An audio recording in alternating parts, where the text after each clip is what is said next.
राष्ट्रवादी काँग्रेसपेक्षा सहकार क्षेत्र भाजपला जास्त कळतं। केंद्रीय गृहमंत्री अमित शहा हे सहकार क्षेत्रात शेतकऱ्यांना मदत करत आहेत। महाराष्ट्र प्रदेश सहकार विभागाच्या वतीने सोलापूर विश्रामगृहात प्रदेश संघटक अरुण कापसे यांनी सहकार क्षेत्रातील पदाधिकाऱ्यांची बैठक बोलावली होती। या बैठकीत त्यांनी विविध पदाधिकाऱ्यांच्या निवडी केल्या। यावेळी बोलताना ते म्हणाले, महाराष्ट्र प्रदेश सहकार विभागाचा सोलापूर शहर जिल्ह्यातील आढावा बैठक घेण्यात आली। संपूर्ण महाराष्ट्रात दौरे काढून संघटनेच्या निवडी करण्यात येत आहेत। सहकारातील कार्यकर्ते ॲक्टिव्ह करण्यात येत आहेत। पुढील स्थानिक स्वराज्य संस्थांच्या निवडणुकीमध्ये सर्वांना लाभ होईल अशा सूचना वरून होत्या। त्यावरून तिसऱ्या जिल्ह्यात आज सोलापुरात निवडी केलेल्या आहेत। मुलाखती घेतलेल्या आहेत। या सर्व भाजपच्या प्रदेश कार्यालयाला पाठवत आहे। आज जवळपास 15 ते 20 पदाधिकारी नेमणूक केली आहे। जिल्हा बँकेचा मी 10 वर्ष संचालक होतो। जिल्हा बँकेत भ्रष्टाचार झालेला नाही। कर्ज वाटपात अनियमितता झाली। युनिट नीट चाललं नाही। कर्ज भरले नाहीत। कर्ज न भरल्यानं बँकेला तोटा झाला, त्यामुळे तो भ्रष्टाचार झाला असं होत नाही। सहकार क्षेत्र चालत असताना अडचणी होत असतात। सरकारनं मदत केली पाहिजे, तशी मदत करायची भूमिका गृहमंत्री अमित शहांची आहे।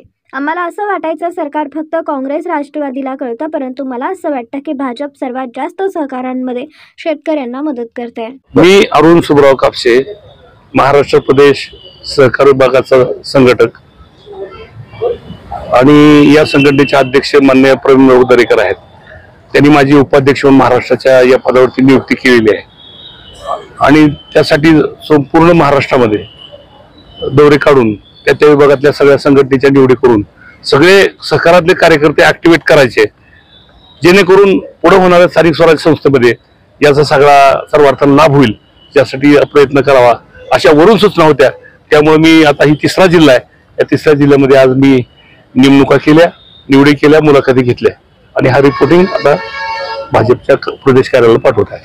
किती पदाधिकारी? आज पदाधिकारी जवळपास 15-20 पदाधिकारी निवडले। शहराध्यक्ष निवडले, शहर उपाध्यक्ष निवडले, काही तालुकाध्यक्ष निवडले, काही जिल्हाध्यक्ष निवडले, संघटक म्हणून जसं जसं येतील तसे निवडले। काही पुण्याचे पण लोक आले तिथं, पुण्याचे 1-2 निवडी झाले। इतर तालुक्यातले मंगळवेढा, मोहोळ हे जे इतर तालुके जसं मिळतील भेटतील त्या पद्धतीनं ते आले, त्या पद्धतीने मी त्यांची निवड चालू आहे। जे आज नाही भेटणार ते उद्या परवाशी काही करून त्या नेमणुका पूर्ण करणार, एवढं नक्की आहे। राज्यातील सरकारामध्ये अनेक ठिकाणी भ्रष्टाचार बघायला मिळतोय। झोला दूध संघ, दूध डेअरी असतील, अनेक ठिकाणी बघायला मिळतोय। अनेक प्रकरण न्याय प्रविष्ट आहेत, काय कारवाई होत नाही किंवा शिक्षा होताना किंवा अंमलबजावणी। सोलापूर जिल्हा बँकेचं जर उदाहरण घेतलं तर त्यातले जे आरोपी त्यांच्यावर काय पुढे काय? मी जिल्हा बँकेला 10 वर्ष संचालक होतो। जिल्हा बँकेत भ्रष्टाचार झाला म्हणून सांगत जरी असले, तो भ्रष्टाचार कागदावर झाला नाही। कर्ज वाटपात अनियमितता झाली, युनिट नीट चालले नाही, त्यामुळे कर्ज भरलं नाही। कर्ज भरलं नाही मग बँकेला तोटा झाला, याचा अर्थ तो भ्रष्टाचार झाला नाही। सहकारी संस्था चालत असताना अडचणी येतात, तेव्हा शासनानं मदत केली पाहिजे। तशी मदत करायची भूमिका अमित शहा साहेबांची आहे।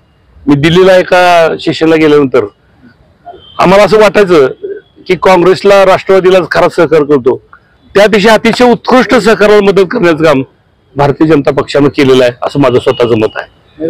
मी राज्याच्या शिखर संस्थेवर आहे, तक्रारी होत राहतात।